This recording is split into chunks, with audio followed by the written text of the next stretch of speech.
The Dice Tower is made possible by listeners like you. Thank you for your support. This episode is sponsored by the Op, also known as USAopoly. The Dice Tower, episode 709, Warm Bevy. Welcome to The Dice Tower, a podcast about board games and card games, and especially the people who play them. In today's show, Mandy and I take a look at a fair number of games set in the distant past. We might sneak in a roll and write or two, of course. And we're going to wrap up today with a game pie full of games geared for younger players. I'm Suzanne Sheldon. And I'm Andy Hutchinson. Welcome back, everybody, to another episode of the Dice Tower podcast. So lovely to be back with you this fine week. Hello, Mandy. Hello all. Now, this week's title poll is all about what's your warm beverage of choice? Coffee, tea, cocoa, cider? You think hot drinks are disgusting? We want to know. Now, Mandy and I, we spend a lot of times, well, in the before times, right? We've spent a lot of mornings together because we travel to conventions together and are most often roommates. Yes. And you and I we have very different choices of warm beverages. Very, actually really different. And that's okay, but I am definitely a coffee person. Yeah, not for me at all. Coffee is not my thing. You'd literally have to put lots of creamer, preferably something with hazelnut in it, and then lots of sugar, which I've now basically made some kind of hot chocolate mixture. So I prefer a nice tea in the morning myself. Indeed.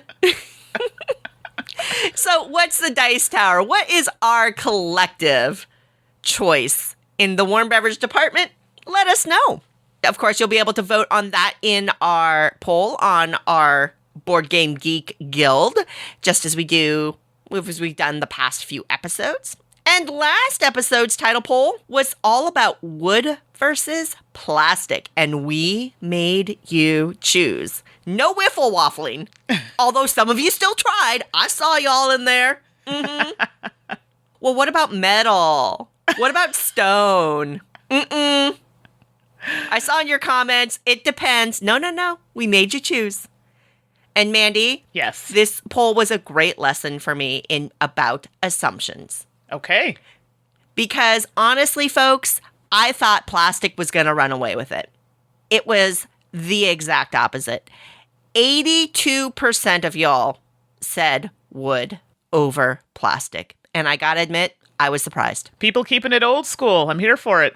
And one of the comments I really, really liked was that somebody essentially said in the replies that wood lets you visualize and imagine a little bit more what that piece represents in your head, and it lets you connect with it on a more personal level than a molded plastic item. And I thought that really resonated with me personally. And then, of course, somebody managed to find, I think in a Gray Fox game or something, where they had made one of their components were plastic cubes molded to look like wood cubes. Okay, that's kind of funny. And I did find that pretty amusing, I have to admit. So Dice Tower, according to our guild poll, hey all, we're wood folks, go figure. Who knew?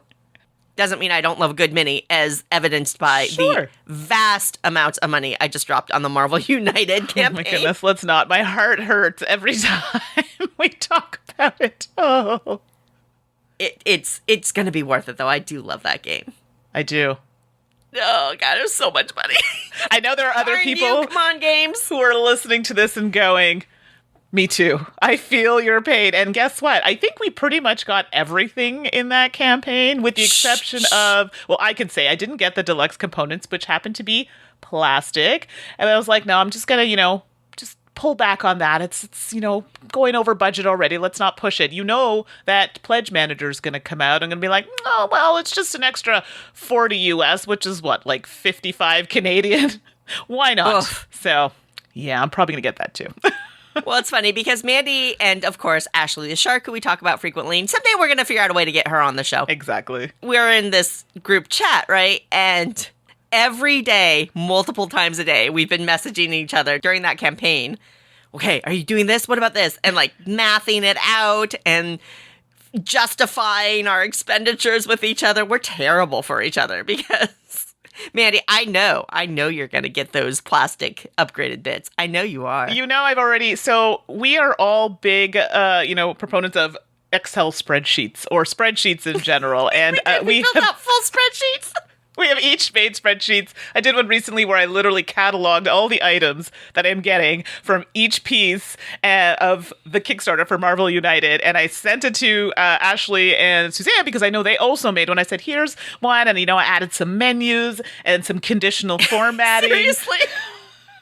I got to update it now, though, because I decided to switch my pledge all around and just go in for everything. So now I got to go and make some changes. I even put a little conversion column so it shows the US and then it changes it to Canadian. Listen, my spreadsheets are no joke. Neither are Suzanne's and Ashley. I mean, this is why we get along so well. So lays it all out for you. And good point, Mandy. I know some of y'all out there are in the same boat we are. I know some of y'all went hard on that campaign. And hey, if you got the 2-wave shipping, come September, hopefully we'll be playing a few of the X-Men characters. Absolutely. Mandy, are you going to pay for the 2-wave shipping? I said no, and you know what's going to happen, right? No, I've spent too much money. And then, the next couple of weeks, actually, I think I'm going to pay for it because I want some of that stuff right now. All right, folks, when they close that pledge manager, we're going to check back in on this. Yeah. And I'll lay bets. Send me an email, Suzanne@dicetower.com, and we'll start betting on what Mandy does, because I think I know. So, yes, the answer is no, I won't. Wink, wink. Uh-huh. Uh-huh. Well, that's a game coming in the future. We've been playing a bunch of games that you could play now or soon now. Let's chit-chat about those, shall we? So, what have you been playing lately? Wow, I'm on a roll this week. Oh no, Mandy. Oh no. Are you really going to start off the episode this way? That actually wasn't intentional, and then I realized halfway through me saying it that it was actually really good. You are a liar. You totally knew what you were doing because you're giggling and giving me the eyes while you said it. You are full of it. So if you're wondering why this is hilarious, it's because the first game I'm going to talk about is Biblios Parchment and Quill. Guess what, everyone? It's a roll and write. Dun, dun, dun. So this is designed by Dr. Steve Finn. Art is by Akha Holsebus, and the publisher is Dr. Finn's Games. So this is approximately $23 Canadian, and it is currently on pre-order. I believe it was on Kickstarter. I might be wrong about that, but I think that's probably why it's not quite out yet, but might be coming to people soon. It's for 1 to 4 players, and it plays in about 30 to 40 minutes. And as I said before, it's a roll and write, which is basically a roll and write version of Biblios, which is a game I haven't played actually for a long time, but another favorite for some people. So the game takes place in, I guess, would you say I was going to say churchly. That is not a word. Churchly. Oh, wow. Oh, it's going to be this kind of podcast today. Whew. Religion plays a role here. There are some crosses. We go to church in the game. Yeah, that's a horrible, horrible explanation. Keep going, Mandy. Keep you going. You get the idea where we're going there. So the object of the game is to score the most piety points. Whoop, there it is. The game consists of 8 days, which are rounds, and it's kind of split into periods. So period 1 has 4 rounds, period 2 has another 4 rounds. And in the game, you're rolling dice. Funny enough, the dice are made of wood. Haha. And you're rolling different types of dice in the game to get some movement on one of the little maps on your task board. You're also getting dice that are going to help you gain influence, which you're going to use for bidding, which is going to be in the second part of the game. And then you're also rolling dice. They give you books because there's a track that allows you to get books and then get to the highest part of that track to get points for the end of the game. Okay, so and depending on some of the rolls on some of the dice will get you additional bonuses and features. That gives you a general idea. So that's the first part of the game, a lot of rolling and getting all the things I mentioned. The second period is where you're kind of using a pool of dice. So there's another board where you're going to roll some dice, put them on the board in the rows depending on how many players. So if there are 3 players, you're going to have 3 rows of dice, each giving you slightly different bonuses. And this is where you can bid. So you bid, basically you need to use your influence that you gain. So this is why influence is really important. And then whoever bids the most gets to pick which dice they want first and so on. Now, after you do all the rounds, this is where you don't want to overbid because you might not have any influence left to do what you want to do. Then the game ends and then you calculate all the points you've achieved from all of your tracks. So, I liked this game. Mm-hmm.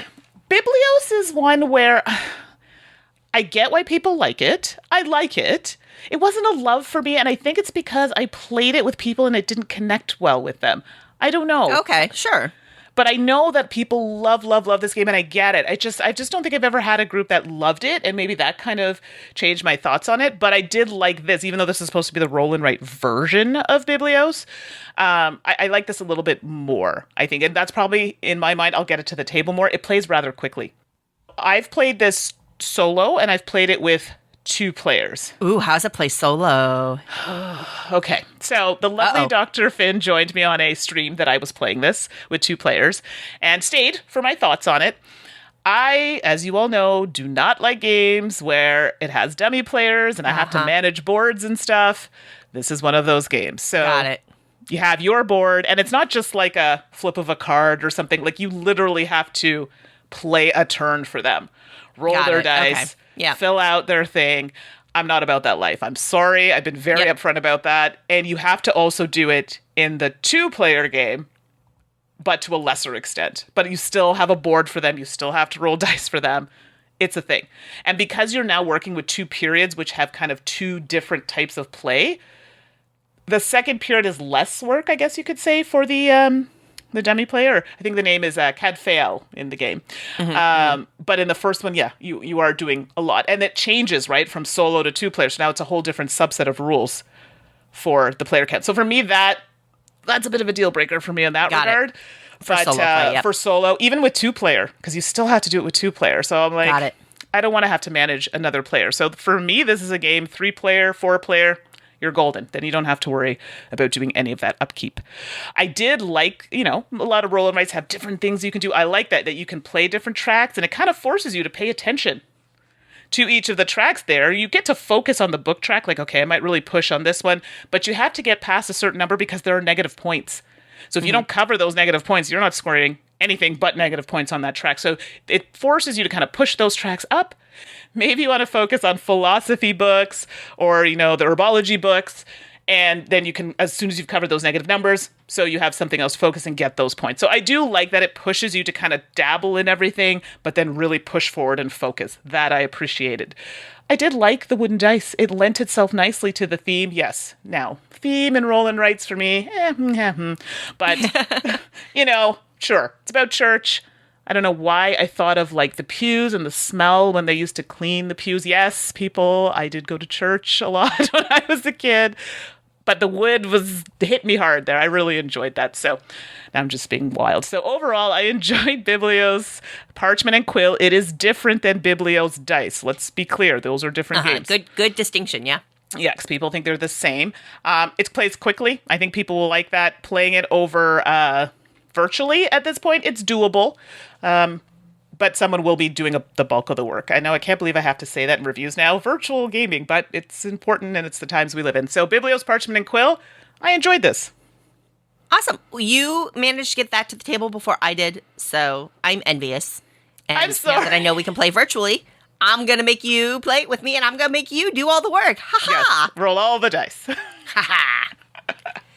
First up for me is a game that I played purely in a virtual setting. So I have not played the physical version because, as far as I know, very, very few people have had access to it because it was just on Kickstarter. But they released a version on one of the digital platforms, which I thought was great to give it a try. And this is Hippocrates, designed by Alain Urban, which, the designer of Trois. Hello, you're going to get my attention.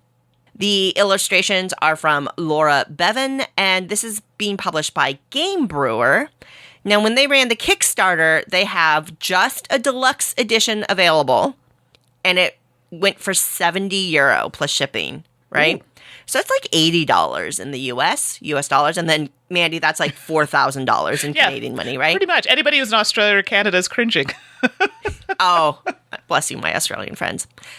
Hippocrates is a Euro-style game where you are trying to gather patient and doctor tiles and medicine resources and matching those all together to treat patients. Thematically, I quite like it. I think it's super fun. It's set in that ancient era of early medicine. Of course, theme is only so applicable. And I think it works here overall. But, of course, some of it's a little abstracted as well. Sure. But, yeah, so you're going to have patient tiles. And they've got little notches on the side. And then you've got doctor tiles that are hexagons, and they have little notches on their side.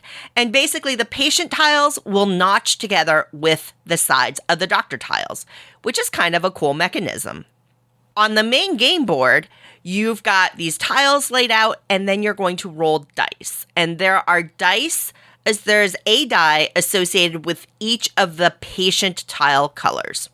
Roll the dice, and then 1, 2, or 3, then that determines which tile of that color is available to pick up that round. Pretty simple. Players just take turns to pick a column of the color of patient that they want, and they get that tile. The tiles come with some cost sometimes, and they come with additional benefits like reputation points or money, things like that. And then you get to recruit doctors. Doctors will have costs as well that you get to hire. And doctors have medicines printed along their borders. Patients have medicines printed on them. You are trying to match the doctors and the medicines they can treat with to the patients and their medicine needs. All of this makes sense, and I really like how that flows. Next up, you are going to be doing that matching. So the patients, when you get them, they go into your personal player board, and there's 3 levels. There's the waiting room, the emergency room, and then the afterlife. Oh. Don't let your patients go to the afterlife. That's not being a good doctor. Not so good. And then you have time to gather the resources that you need, whether it's the purple or the green or the blue medicine. And you're going to align the patient tiles with the doctors. Each doctor can treat up to 3 patients. You spend the medicines to treat the patients, and voila, they're cured. Huzzah! You're going to get points. You're going to get gold. It's going to be great. When the doctor successfully treats 3 patients, it gets retired, and you're going to get points for that because they've done their job and they've been a successful doctor. Huzzah! You play through a certain number of rounds, and the person with the highest number of points, of course, wins. Going into Hippocrates, I had pretty high expectations, and I try to meter those out because it's just not fair, right? It's just not fair to come into certain products or game experiences with these really, really high expectations, and I should have tempered my expectations a little bit more. Hippocrates is, in the grand scheme of things, I think it's relatively light. This was not a very complex game. I wouldn't call it a light game by any means, but ultimately, I think I wanted more out of it than it gave me. I like that they tried to make the illustrations of the patients and the doctors diverse in a variety of ways. I thought that was lovely. I found that the turns started to feel very samey, though. And it didn't really feel like you were building an engine. And I like these styles games where you're growing strength and you're becoming more efficient in things. And I didn't find that that's how it worked. I guess I wanted that, but that's on me. Maybe the expectation a little bit more. Mm-hmm. Another little odd thing is that you've got these columns of patient tiles, and they're grouped by color. And if you want to take the green patient, great, you put your pawn over the green patient column and you take a tile, ta-da. If you want to take a black tile patient, then that's all the way over on the right. Pick the patient from one of those columns and from that column and take that patient. But then the next round, that determines player turn order. So if you decided to take a patient from the black column, you are going to go last, period. But I didn't find that the benefits of the tiles in that column seemed to balance out the idea of going last the next turn. I would have wanted those tiles to maybe have an extra benefit. Now, the columns themselves, there's a static bonus under each of the slots. I also didn't feel like those were escalating as you went to make some colors of patience more valuable than others, or some of the benefits more rare, so it made it more worth going to that side. Right. I kind of wanted that, and I don't think I did. Now, I didn't do a mathematical analysis or anything like that, so maybe that is. But we did go through the tiles, and we were kind of looking at them, going, that's a really, that needs 6 medicines, that needs 4. There's a really broad spectrum here on each grouping. I'm not sure if that worked for me, considering how it impacted turn order the next time, which could be very, very powerful. Finally, I wanted more out of that patient-doctor tile system, where the patients notch onto the doctors. I loved that concept. I wanted that to be part of an engine, or I wanted that to be part of a network. And ultimately, it was just, hey, I've got a patient that needs blue medicine. I can put it here next to the doctor that has blue medicine, pay the blue medicine tokens that you got, and they're cured. Good for points, perhaps not as good in terms of networking or engine building. So, Hippocrates, I liked it thematically. The mechanisms were solid. It played pretty smoothly once you got it going. Ultimately, it fell a little flat for me. And it's not that I wouldn't play it again. I would play it again, but I'm not going to be purchasing this game. And I'm certainly wouldn't purchase it for $80. Well, and that's the part that's sticking with me right now. You're talking about it, because this is one I also looked at. I said, oh, this looks kind of interesting, but I didn't know much about it. And then hearing you talk about it, it sounds like it's okay, but the $80 price point US is like, for just $50, okay. Which is kind of more the standard, high hobby median right now. Maybe, it's a different version, but $80, there wasn't enough there for me at that price point. I'm sure the components are going to be amazing. Sure. But I need the mechanisms. Well, this is it. And so where would it fall into, and I'm not sure if you've played these, like Dice Hospital, Clinic? Would it be like... Oh, it's much lighter than Clinic. I have not had the opportunity to play Dice Hospital, but actually, based on I would suspect it's a little more streamlined than Dice Hospital as well. Okay. I don't know about simpler, but streamlined. Okay. More streamlined. So, Okay. So that's Hippocrates. Some stuff to like, some stuff that just didn't meet my expectations.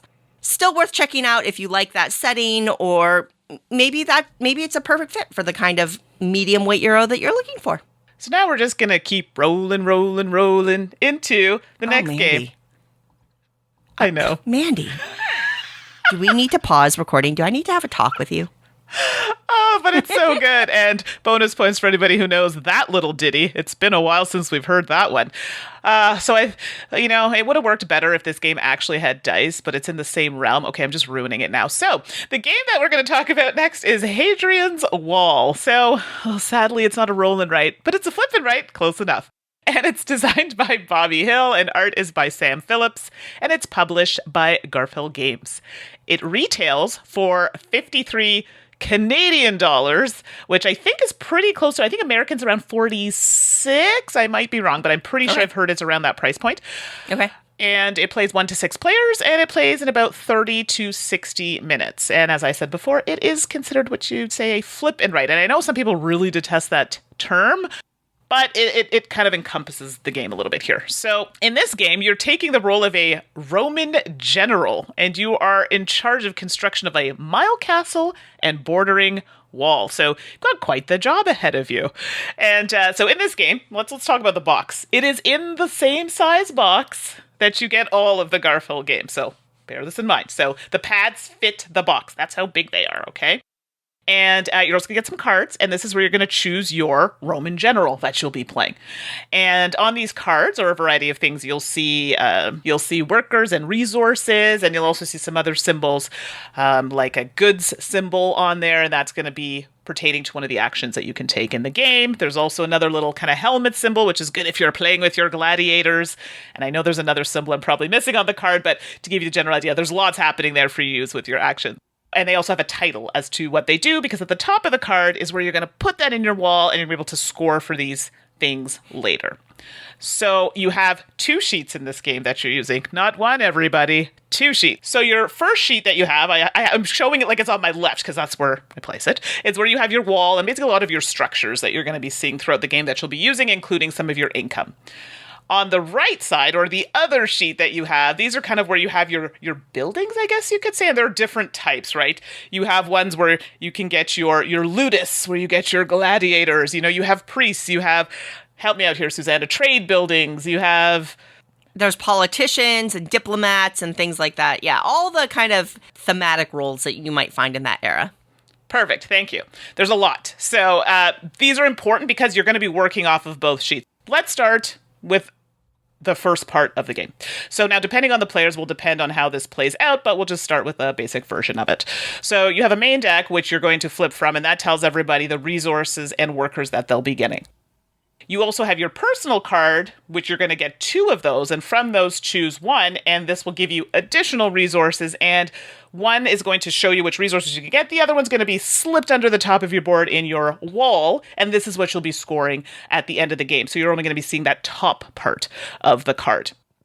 Now, if you're playing with less players, then you have a quote-unquote dummy player that flips their card, and this will be used later for different type of actions. So from here, what's going to happen is, from all these workers that you have and resources, you're now going to look at your board and see where you can spend them to do certain things.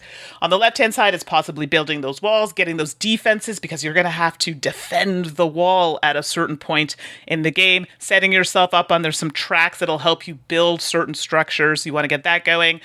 And on the other side, so your other sheet, you have some of those structures I was telling you about that you want to build because they're going to give you bonuses. So this is where you're going to start triggering things to give you more resources or more workers that you can use throughout this turn, or because you can't take them into future turns. So you got to use everything now. But this will also help you kind of build those up as well. And again, a lot of these are working to some of the objectives you have that are going to be getting into on your wall. And this is going to go for 6 rounds that you're going to do this. So you're going to have 6 ways to score with that and anything in game. So the game ends after the 6 rounds. Don't forget that after each round, you are going to have to defend your wall. So this is why you want to make sure your defenses are up, or you're going to get, what is it, disdain, which is such a... Disdain. Yeah, I got a lot of disdain in this game. Yes, you did in one of our games. And it's a lot of negative points. So make sure to counteract that with something else. So that's the general gist of the game. It sounds like a lot. I'm not going to lie to you. It's a lot up front. I remember looking at the book. I'm like, why is this so thick? And then I look at the sheet. I'm like, why is this so busy? Oh, wait, there are 2 of these. So this is not... How do I explain this? It's not hard once you learn it. Like, there's little things you have to remember, but it's not difficult. Trying to get those things to work, the chaining, yeah, sure. The strategy, that totally makes sense. But the upfront stuff, oh my goodness, it was quite the read. Suzanne and I learned it, she learned it, I learned it, I even have watched a little video, so thanks for some people for putting those out. I took a little peek at that and then got into the game, and then it gets easier. But it is a lot. It's a bit overwhelming, and I do wish they had put some kind of step-by-step player aid that they usually do, whether it be on the back of the book or a little card. They usually do this, so I was a bit surprised to see that wasn't there. They do give you a lot of sheets in the box, like a lot. Yeah. You get 2 thick pads of it, which then leads me to my next point about the price. It's a lot. Now, you are getting wood pieces. You are getting a lot of paper in there for, so you'll be playing this for a long time. I think people are going to struggle with this price point a little bit for the type of game that it is. So for me, this is hard for me because I personally, if I like a game a lot, I don't have an issue spending the money, but I also understand that not everybody has the money to spend for that. So this makes it kind of a difficult one with the price, and I don't know what Suzanne's thoughts are on that because I know you've played this as well. This is also the type of game that I quite enjoy solo. I know. I said it. Yes. That's right. I was wondering if you're going to get there. Oh, yeah, I was going to get there. And it's because the upkeep is minimal. When you have the other deck that you have to use in a, for example, solo or 2-player game, you are literally flipping a card, and it is only there to use for a specific action in the game. I'm okay with this. And, it might happen where it makes things more expensive or whatever the case may be, or, we have to have better defenses, but that's all the upkeep that I have to do. That's the kind of solo game that I enjoy. Yes. Minimal upkeep. So I appreciate that. Absolutely. Overall, I really enjoyed it. I like the fact that you have a lot of choices. It's like a lot of their games. I do like the fact that you have to try and really work it out so you can get those chaining, to get those workers, to get those resources. And it does force you to really look at getting certain things first. Like, remember the first time we played, Suze? We kind of didn't really know so much about the income or, certain buildings that were going to give us workers. And then next time we're like, first thing, get that resources, get those workers, because it will help us going forward. And you want to try different things. My thing was the gladiators. I don't know, I love gladiators. So I was like, let me try this strategy. And I have to tell you, it's quite good. Now, I still haven't beat Suzanne yet, but I'm working on it. But then last game, I think Suzanne tried the gladiators, and I think you liked them. Yes. Yeah. So I like the fact that you're not necessarily going to use all the different buildings, but it lets you dabble and try a few, and then maybe next game try something else. And isn't that what you want? You want to be able to try different strategies, and it works. It's not just a one-way thing. So I think this is a game that I would encourage people, if you're able to try it. It's just a little bit more than your average roll and write, and I think people will like that. Yes, the learning curve up front's a bit much, but once you get past it, actually, it's easy breezy lemon squeezy. So Hadrian's Wall, for me, love, love, love. I know, I haven't said that in a while. Love, love, love. Definitely think you should try it out if you can. Well, I've got to jump in here because I've been playing a bunch of it. I've played it solo, I've played it 2-player, I've played it 3-player. I have not played it at 6, but a couple of things I want to point out. 1, love the game. 2, play solo, as Mandy said, beautifully. And oh my gosh, I love that about this game. I think it'll scale up perfectly. It's one of those games that when you know how to play, you can take your turns mostly simultaneously. Also true. Yes. So you can go, a 2-player game is going to take you about the same amount of time as a 6-player game. And I think that's great for this kind of thing where you're not really extending the play time based on the player count. And it's going to be super fun with multiple players. Right. In terms of value, personally for me, this game is absolutely worth the money because I can play it solo and I love it, because I can play it with up to 6 players and I will still enjoy it, because it plays so smoothly, because I can get so many plays out of it. Of course, I laminate, so I'm not worried about the quantity of sheets, but to your point, Mandy, the number of sheets, the number of plays in the box is fairly generous, so I think that's great as well. So for me, I really appreciate your comments about the cost and the value there. For me, I'm just saying it's definitely worth it for me because I can play this game so much. The system is very smooth. Now, I've heard some reviewers refer to Hadrian's Wall as a very heavy roll and write game or flip and write game. Yeah, I'm interested because I don't find it heavy, but I don't know what you think. It's just perspective, right? Because the rules of the game are very, very simple. The complexity or the depth comes in the volume of choices. Right. You cannot do everything. So how you choose to focus the strategy and the directions and the areas that you do play in makes all the difference. And I have found that as you've got this pool of resources and you're trying to plot it out a little bit, you're trying to maximize a little bit. So you think, okay, if I use my yellow resource here, then that unlocks a purple resource, which then would let me do this. And then I could spend my 2 blue resources to get that and then this. Or I could spend my yellow resource there and that unlocks a blue one. And then I can use my blue one over here. I think that that's where the complexity and that perception of weight comes into play, because there's this little like, oh, wait, what did I say I could get if I use the yellow meeple first? And what did I say I could get if I use the blue meeple? Oh, no. Like, I forgot. Oh, I got to go through my head again. If you want to play that way, maybe if you're better at tracking things mentally than I am, that's a little less stressful. But I think that's where that sense of weight comes. But rules-wise, it's very simple. And that goes to the rulebook, too. Like, the rulebook did feel overwhelming because it's going into depth on every single area you can score, and there's a lot of areas you can score. But again, the mechanics are very simple. So, yeah, no, absolutely. Hadrian's Wall, we spent a lot of time on this. We can move on, but I love Hadrian's Wall, and I'd play it right after we finish recording, as far as I'm concerned. There you go, bringing endorsements. On kind of the other end of the perhaps complexity spectrum for a roll and write or a flip and write game, Hashi. This is a game by Jeffrey Allers. And Jeffrey T. Allers is a great designer, designed Piece of Cake, New York Slice, those kinds of games. Really like his work overall. There's no illustrated listed for this one, but it's published by NSV Games. And I did have to import this one from Germany, and I spent €18 plus shipping. So there you go. Hashi is a game where you each get a player board, and it's got a little kind of grid of islands printed on it with dotted lines connecting them in a specific pattern. And then there's a deck of cards. You shuffle that up, and then you're going to flip one over at a time, and then everybody uses it, essentially. The cards have a number on it, and then a certain number of bridges printed on it. The numbers will get written on the islands, and the bridges are used to connect islands. You just literally draw a line between islands.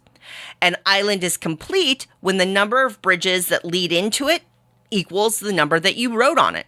So if I wrote a 3 on an island and I have 2 bridges coming in from the right and 1 coming in from the south, it's complete. I circle it to show that it's done.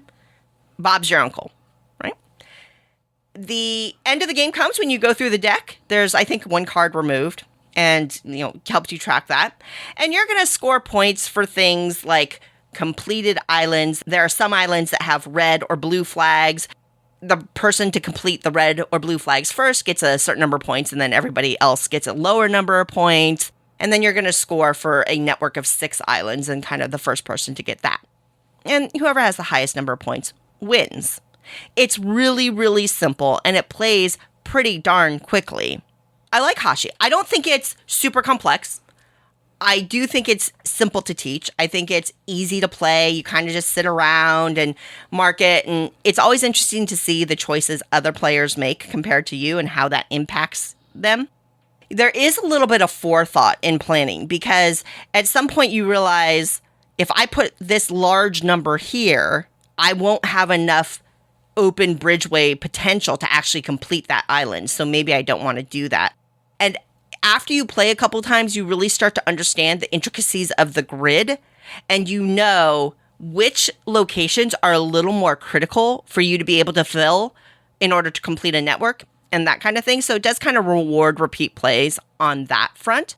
Conceptually, it really did call to mind the setting and the bridging concept of a 2-player game called Kahuna that I'm quite fond of. A little lighter than Kahuna, but it kind of felt like it was in that family. Perhaps it was just because of the setting. So, I like Hashi. Had a lot of fun playing it. I think that it's very approachable. There's a little track at the bottom of everybody's player board that has all of the cards listed, so you can check them off as you go, so you know what's left in the deck for potential. That really helps you plan. I love that. It's a small detail, but I love it. And it really enhanced my ability to play the game on a slightly more strategic level. Sometimes the details matter, Mandy? Absolutely. Absolutely. I've not even heard of this one before. So this is one, but you had to import this one. Yeah, sometimes I just go onto non-North American websites and just start clicking around, and then I get into a little trouble, and we also didn't have... I got boxes showing up on my desk.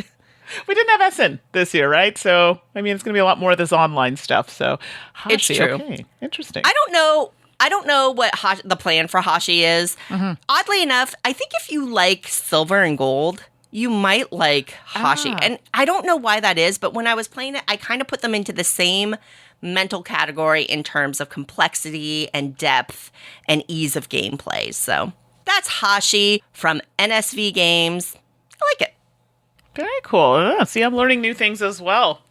The final game I'm going to talk about is Paris, or Paris is, I guess, the more widely known name, and this is designed by Michael Kiesling and Wolfgang Kramer.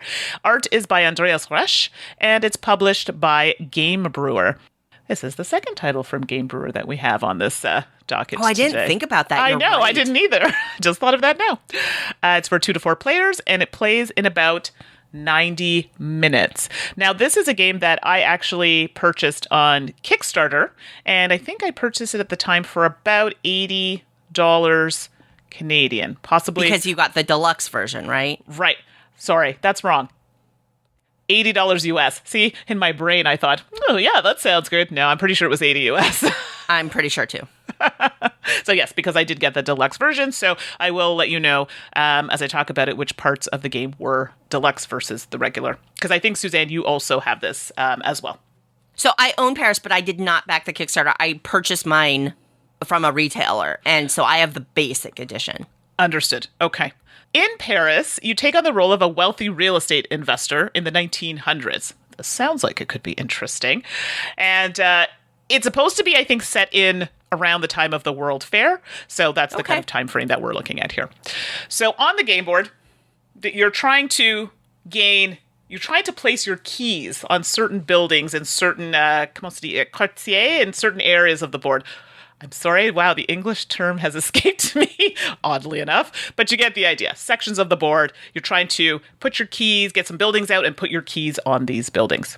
Okay, sounds simple enough. You also can take actions to go there to get some money, because each section of the board has a value that you can take there, or you can put your key in the center of the board, the, je pense que le Arc de Triomphe. So it's like a tower that you can put your key on. It'll allow you to place it anywhere on the board. Americans know what the Arc of Triumph is. I gotta say, I don't know. I'm sorry, I'm saying it.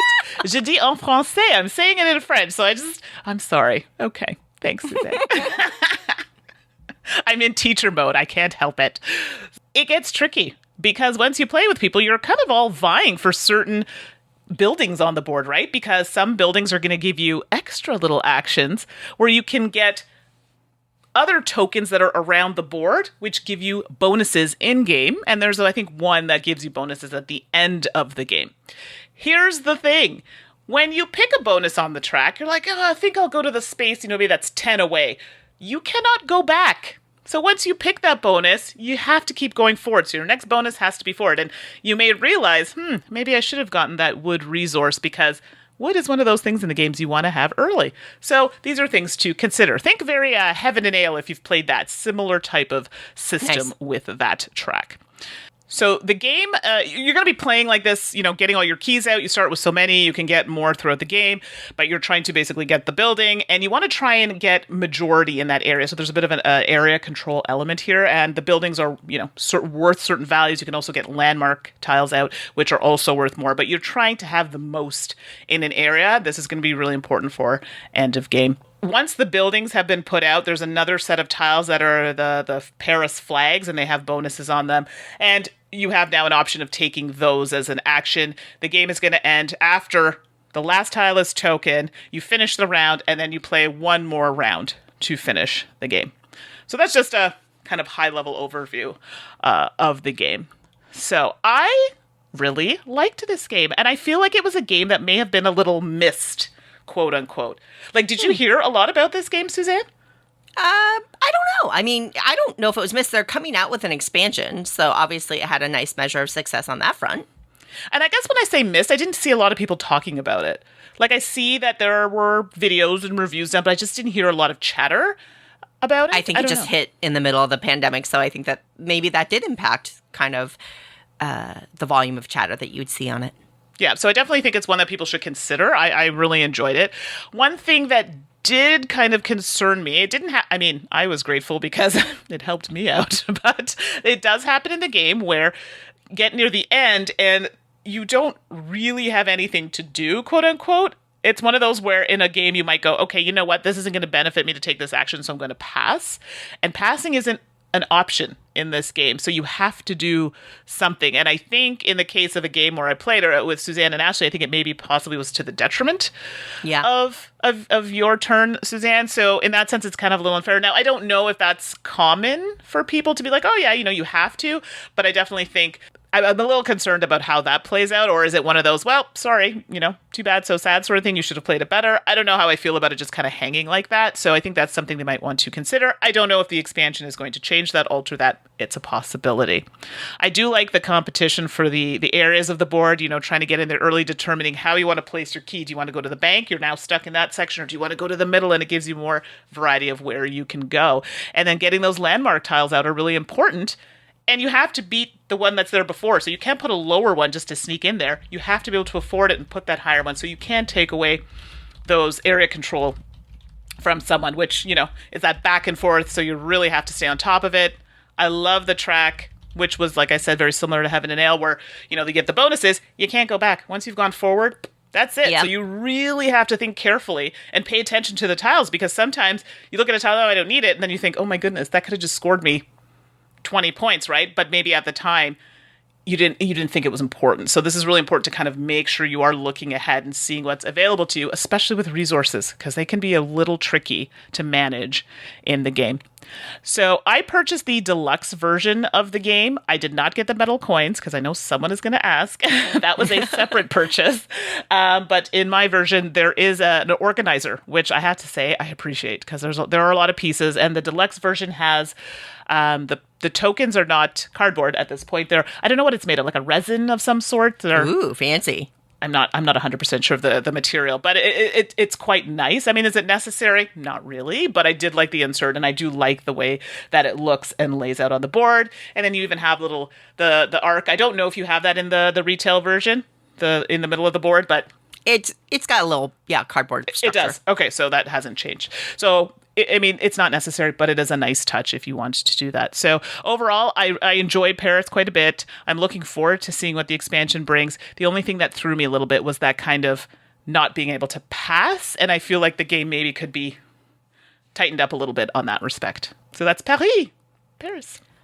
I thoroughly enjoyed this game. That cannot pass, must do something. I almost feel like we looked, right? We were trying to find a definitive answer on whether we were playing it right. We saw other people asking, but we didn't see anybody officially responding to just what other players were doing, which, right. Bless us all, sometimes we get things wrong. Sure, it happens, absolutely. I'd love an answer on that because I was struck by that, right? Where I had turns that I had to do something that I didn't want to do, but I had to theoretically because passing was not an option.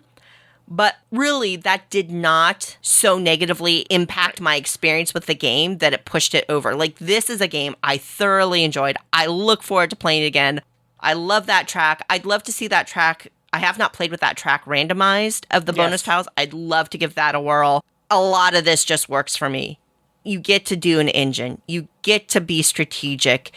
You have to deal with things disappearing out from underneath you. And I like the way the area control works because you can see it coming and you can adapt. Exactly. There's just a lot going on in this one. It definitely fills a spot in my collection. I like the setting. I like the mechanisms. It's tip-top for me. I love Pairs. If you want to try it, so I should have mentioned this earlier, you can give it a whirl on Tabletopia. So they do have it if you don't have a physical copy. And to wrap up our games played, we're going to go back to an old game that's new again. Summoner Wars. Oh. The second edition. Dun dun dun! Wow. Summoner Wars originally came out in 2009. It's designed by Colby Dock, who, of course, is the founder of Plaid Hat Games. The illustrations are by Martin Abel and Madison Johnson. And this is going to retail in the US for $50 US. I loved Summoner Wars when it came out. Oh, wow.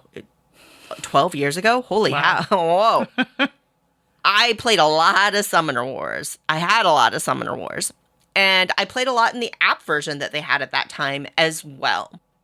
This is a card-based dueling game in which you get a deck of cards that represents a specific faction. And then you just duke it out with the opposing faction across the board. Each card represents a unit of some sort that goes onto the board, the grid. And there are things like movement points and attack points and defense points. Some units can be ranged, some are melee only. They have special abilities. Different factions are built around different kind of mechanical nuances that you can focus, which I really like as well. There's an interesting currency system based on what they call magic points. You get magic points when you destroy an opponent's unit, and you can discard cards to gain magic as well. And you have to spend magic to put new units out on the board. So it's a really important thing to do. But you don't reshuffle your deck when you drain it. Once you drain your deck, what you have out on the board is what you have to play with. So balancing that currency spend with the cards you have in your deck actually adds a lot of tension to the game. There are a variety of factions. So I think the new second edition master set kind of core set game box comes with 6 factions and a game board and some tokens. I will point out that the new game board, I think, is 100% an improvement over the previous game board, simply because they added a strip to either side of the board that outlines the steps of the gameplay. It's like this little player aid right in front of you, helps you track your gameplay so well. Love that little detail. Just like we were talking about with Hashi. Sometimes it's the little things that can surprisingly strongly improve your gameplay experience. That little player track, that little player aid is one of those things on this board that made that difference for me in 2nd edition. I love Summoner Wars Old Edition. I love Summoner Wars New Edition. They have rebalanced some of the factions, which I think was brilliant. They are adding new factions, which I also think is excellent. I personally really like the updated art. It's just brighter. If you compare the two boxes covers, you'll even see it right there. The composition is actually quite similar. But if you look at them side by side, it's just the 2nd edition just pops, where the previous edition was a little dark, just from a hue point of view. And I really like what they've done with the illustrations in the new edition as well. I know that there's some controversy, and some people will say, oh, I prefer the older edition. Personally, I prefer the illustrations on the new edition. If you liked Summoner Wars, I would take a close look at 2nd edition. I think some of the rebalancing is really, really strong and kind of worth it, to be honest. If you haven't played Summoner Wars and you like this idea of a 2-player dueling game with different factions that play differently, it's still a great game. It's still a wonderful game. And Plaid Hat just seems to be investing in this digital experience, right? Mandy, you and I have talked extensively about Forgotten Waters and how much we love playing remotely and how Plaid Hat has built up that online system. They've done something similar for Summoner Wars 2nd edition. So it's in beta right now, but you can be part of the beta. And ultimately, when this releases later on this year, officially, you can pay $3 a month and you have access to the factions. Or you can buy individual factions if you only want to play a few, that's okay. But you create your online account, you can play against friends, the online web-based implementation. So you don't need Steam, you don't need an iPad, you don't need just any browser. It's good. It's really good. And if you want to learn Summoner Wars, it's excellent because the game steps you through what you can do. So it really helps as a player aid as well. So Mandy, you and I have played. We've streamed even Summoner Wars against each other using that web application. That is definitely worth a look as well if you want to just give it a whirl. And I'm new to Summoner Wars, so I had not played it before. And I found it very easy to follow online because what you were saying before, the steps are laid out. I really liked that last faction I played, Savannah Elves. Yeah, Savannah Elves, yeah. So good. The rhinos are amazing, FYI. I hate those rhinos. No rhinos. So I appreciate that as someone who hasn't played it. You gave me a good rules explanation, but then I was able to kind of follow along step by step on the screen. And so I very much appreciated that. I do find the game can drag a little bit at the end, especially when you're trying to finish each other off. I mean, it's to be kind of expected in this type of game, I think, because, you're battling back and forth. You're trying not to get hit. So I do find that pulls a little bit long at the end, but that's a minor nitpick because the game itself is actually quite good. And I was quite entertained while playing. So Summoner Wars is lovely. I very much enjoyed it. And Mandy, that's not your type of game typically. You're pretty selective when it comes to 2-player head-to-head. Yes. But I really, really liked it. And I think it's because of the characters or the factions. Like I don't know. I just found it interesting. So there you go. That was Summoner Wars 2nd edition. That's all we got today for games played. But we do have a game pie to serve up. So let's go over there. As if it's a location. It's not a location. Look over there.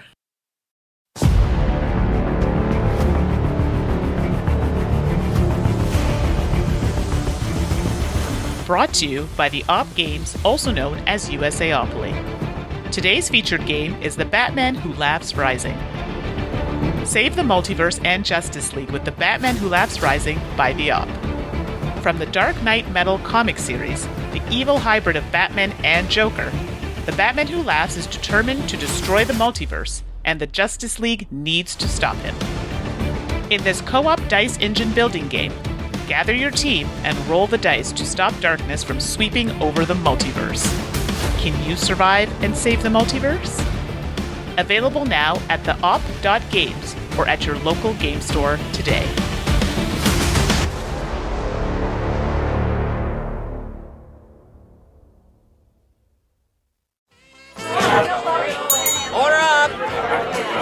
And now, it's time to order up a slice of game pie. Well, game pie, always the most delicious part of our show. And, well, look at this. We are coming in with children's-sized pie for this episode. We did receive a request. Petite pie. Petite pie, exactly. I like that.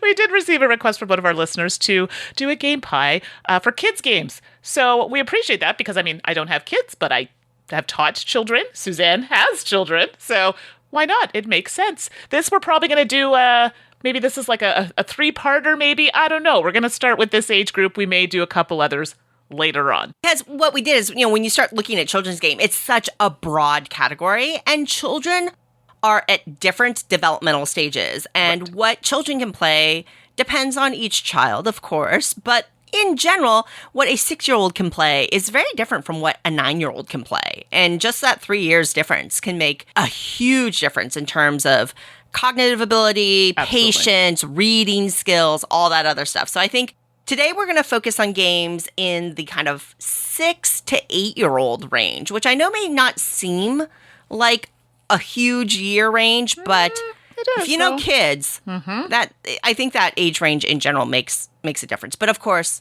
every child is different, and you're going to know your own kids best. Absolutely. Absolutely. So I'm going to kick it off with something, I mean, I thought it was cute. Ticket to Ride First Journey.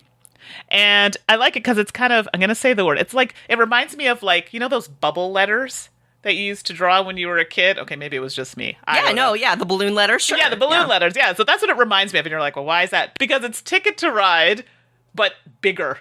And not bigger in game, just everything is more geared towards, it's softer for children or family type game. And it has the same ideas, just simplified. So they're still getting the basis of the game, but it's a bit easier. And I really like the aesthetic of it. So Ticket to Ride First Journey, I actually have it, the app. I haven't played the physical game, and I even put it on every so once in a while for myself. But I think that's a nice one if you want to play as a family, or so maybe the kids will just pick it up themselves.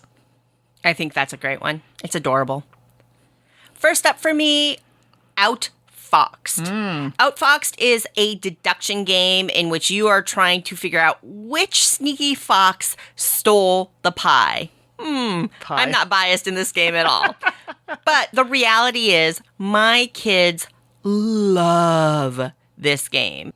And I knew it was a hit when we played it, and my youngest the next day was setting it up on his own in the family room. Fantastic. On the floor, and wanted to play again. So not only did he want to play it again, but he was doing the work. It's a really adorable game where you're moving around a board, and then depending on where you end up on the board, you can ask different questions about what the culprit fox was wearing. There's a fun toy-like little thing where you put cards in, and then you reveal to see if you're right or wrong as you're learning about this.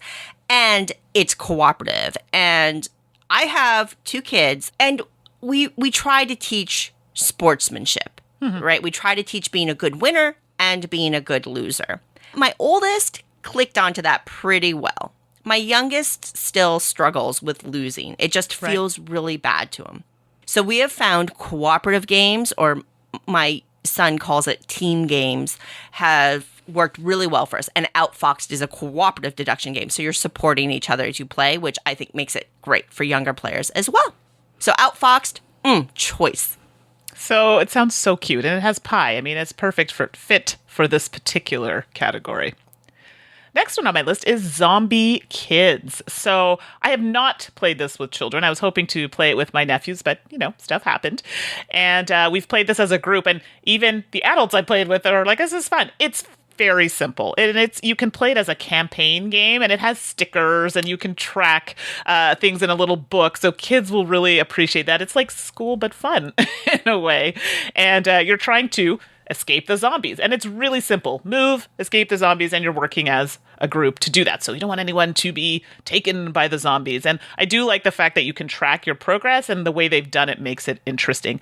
Very, very simple rule set. I think it is meant to be played in a more family type setting, but I think kids will really enjoy that. So Zombie Kids, I liked it. Even as an adult, I thought it was quite cute. I have a copy of this, and I just haven't managed to get it to the table yet with my kids, but it's on. I'm really excited to try it with them because I think that legacy element will just really appeal to them. Absolutely. Next slice for me is Spot It. I mean, good game. Come on, right? Spot It, where you've got a bunch of round cards. They've got different icons printed on them in different sizes. And every Spot It card will have one match between it. Mm-hmm. Now, they may not be the same size, but one icon is going to match. And it's so simple. Any age can play it. And we just have so much fun with it. And it's interesting because sometimes kids are better with this quick visual recognition thing than adult eyes are. So I legit get beaten by my kids in this game a lot. And there's all different themes for Spot It, so you can find one that appeals to every kid out there. A great family and a great kid game. Yeah, Spot It's quite good. I liked that one. And another one that was introduced to me recently, I know, you're wondering, like, why are you playing this? Just because I like to play cute games. Monza is the next one on my list. Yeah, and I know you had mentioned this to me, Suzanne.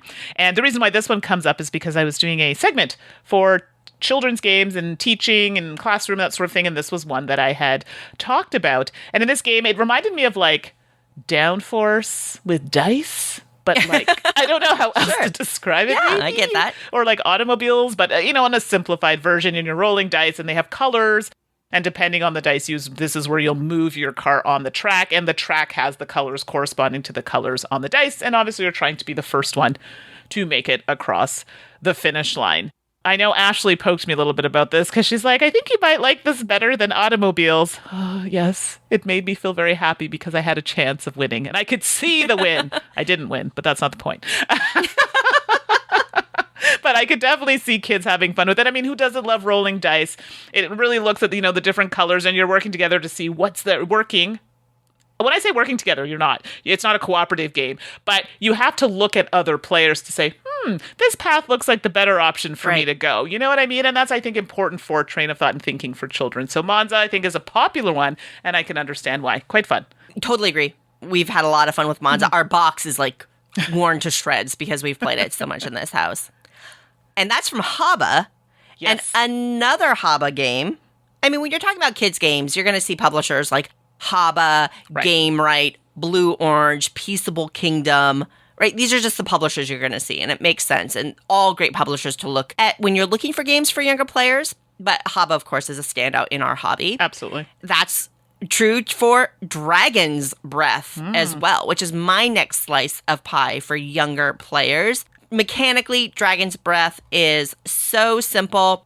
You've got a bunch of pretty crystals and these plastic rings and tokens that represent the colors of crystals. So, a blue, a purple, a pink, whatever. Players will pick a crystal color around the table, and then the active player will remove one of the rings from this stack, because you create a stack of rings and then you fill it with the crystals. And then any crystals that hit the table, you get to collect. So if I had the pink token, I will get all the pink crystals that fall on the table. Ta-da! And at the end of the game, you get points for the crystals you have. It's so simple, but there is a game there. As you're looking at it, you're looking at the top layer and you're kind of guessing the physics of it. Okay, I see a lot of pink crystals on top. I think they're going to fall, that kind of thing. So you take the ring off and then, oh, wait, no, the pink crystals were in the middle and it was stable and the blue crystals all fell out and I didn't get any and things like that. It's just fun, and it's so toyetic, and it's got a lot of just physical elements that kids find so appealing, and I find appealing.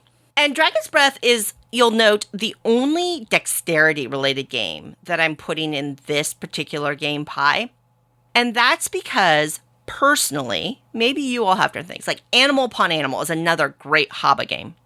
Rhino Hero, another great Haba game. For sure. Dexterity-based. And Mandy, I don't know, like with your nephews or things like this, but I have found dexterity games, especially with smaller pieces, are not necessarily great for younger children. Because their fine motor skills do not meet the needs of the game. Now, Haba has some first player series for much younger children that have big chunky pieces. Different story there. But I'm not saying that kids don't love Animal Upon Animal. They do, but I'm betting you'll find that if you play Animal Upon Animal with a 5-year-old versus a 9-year-old, you're having a very different experience. Right. And that's why I prefer games like Outfoxed or Spotted, or even Dragon's Breath in this category. I think Dragon's Breath is kind of an exception in that range for me. Right. And definitely a super duper game for this age range.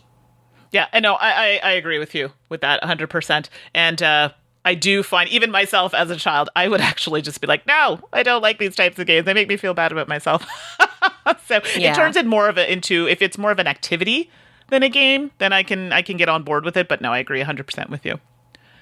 All right, the last one on my list, my last serving of pie is a Pop-O-Matic type pie. Now, nobody at me on this, okay? I didn't say it was a good game, but it's a fun game. And that would be Frustration, or in the United States, I think you all call it Trouble. So Trouble. It's the game where, the little Pop-O-Matic in the middle to roll the die. You press the little bubble and the die turns, and you have your little pieces on the board that you're trying to, get around the board and get into your home lane. It's been a long time since I played this game. And you have so many pieces that you're trying to get in before everybody else. And I tell you, as a child, I think even just pressing that little Pop-O thing was like the best thing ever. I just loved the noise it made. Anyway. Good times. I think my family played this so much. In Canada, we had Frustration, which was like this purple and yellow board. It was awesome. Anyway, I'm very excited as you can hear me talking about it. I actually regret not having a copy of it anymore. Frustration or Trouble. Amazing. And Mandy, I love that you added this to your list, because the reality is, for most people, their first introduction to the world of board games is going to be through mass market. Absolutely. And hey, I know a lot of people that had negative experiences with things like Monopoly or Trivial Pursuit when they were younger.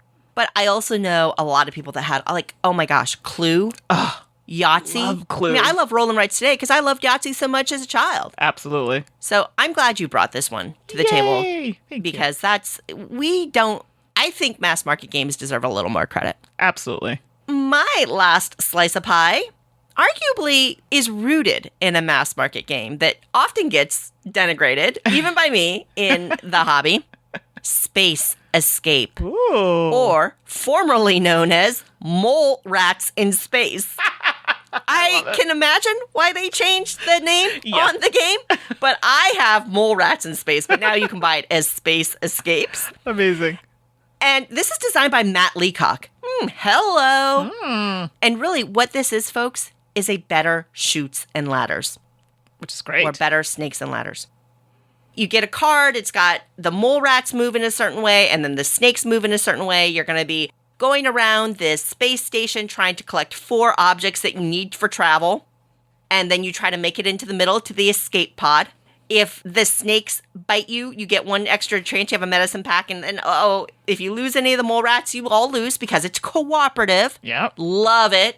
Nice. It's just goofy and it's fun and it's so mechanically simple. Kids just get it. But because of the rules in terms of how these cards can play and the choices you get to make, even though you're only playing 1 card, it's interesting.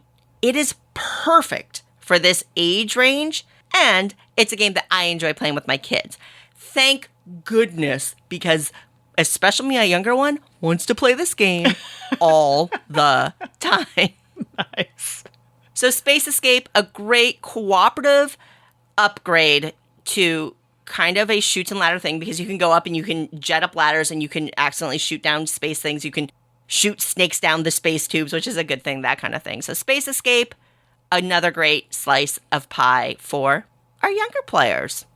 And I think it goes to show, kind of coming back to what you were talking about, Monopoly and, even the frustration I brought up and people are, those aren't really games. Think about it. I mean, Monopoly was one of those games where I remember so many arguments, my brother handing money to my mom under the table and making the game longer. But I spent a lot of time with my family. And as much as it just frustrated us to no end, we had fun. And I think that is the biggest thing with games, as long as you're having fun. So I don't know. I just thought I'd throw that out there because I know a lot of people might be embarrassed to say that they like a certain game or this might be a really good game for their kids. Don't be. You're having fun and it's exciting, and listen to me talk about it. Do you know what I mean? I think that's a wonderful thing. Alrighty, folks, I think that'll wrap up another episode of our podcast. Let us know what you thought of our game pie for younger players, or feel free to send us more suggestions for future game pies. We really appreciate all your ideas. It helps us because sometimes Mandy and I are sitting there planning our episodes and going, oh no, what do we do? To the email! And you rescue us, so we appreciate it. You can send us your questions, more butterfly. I think Mandy knows the word butterfly in 30 languages now. It's amazing. I forgot to do one this episode. I'm sorry. I will be back with another 2. You know what? You reminded me. I apologize. So yes, I have, and I very much appreciate it. I will be back with 2 more next episode. You can reach me at Suzanne@dicetower.com. And you can reach me at Mandy. That's Mandy with an I at dicetower.com. As always, it is a pleasure and privilege to be part of your extended gaming family. Thank you so much for listening. And I've actually been on the receiving end of a couple of just really amazing email messages recently. Me too. Absolutely. And listen, folks, we're all busy. No pressure or anything like that. But thank you to those of you who make the time to send us notes. I can't tell you how much they mean to me and how grateful I am for your support and your kind words. It's really cool to be part of the community in that way. And thank you. We're so grateful for you. Yes, I second that. Thank you. Thank you so much. Next episode is 710. And Mandy, that Z, woo! Alphabet complete. I don't want to talk about it. Oh, I don't. That was something. I think Tom and Eric are trying to stretch this out a little bit more because next episode they're coming in with their top games that begin with a number. Oh my goodness. Wow. Have fun listening to that one, folks. I think it's going to be great. Oh yeah. Until next time, I'm Suzanne Sheldon. And I'm Mandy Hutchinson. And you've been listening to The Dice Tower. Thanks for listening. Promotional consideration has been provided by game publishers in the form of review copies of games. This podcast is sponsored by listeners like you. Thank you for your continued support. And speaking of support, the Jack Vassell Memorial Fund is an organization dedicated to helping gamers in need. Learn more about the fund's mission and how you can help at jackvassell.org. The Dice Tower is produced by Tom, Suzanne, Mandy, and Eric with assistance from Roy Canaday and Rob Searing. Our theme is composed by Timothy Pinkham and arranged by Matt Bellier.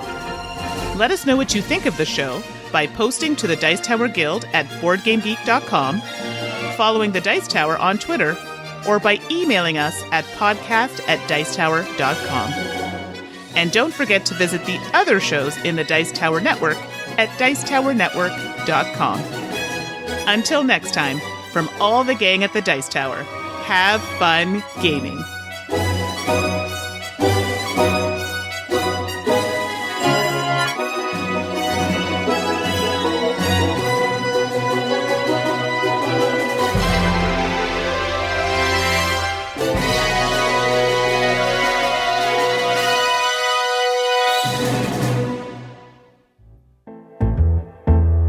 All right, everyone, it's that time again for 2 Truths and a Lie, and here I go with mine from last episode.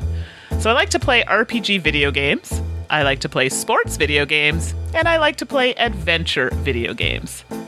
If you said I like to play sports video games was a lie, you would be correct.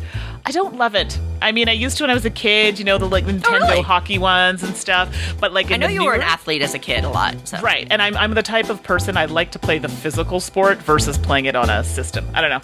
That's just fair my enough. thing. How about you, Suzanne? Last episode, I said I like Marvel United, I like Marvel Legendary, and I like Marvel Champions. Yeah, probably a bit of a gimme on this one. Sorry. Right. But the lie was I like Marvel Legendary. I've never played Marvel Legendary. Didn't appeal to me. But yeah, you know I'm all in on United and Champions. I'm right there with you, so good choices. All right, new for this episode, you can tell I was in a fashion-esque type mood, so here we go.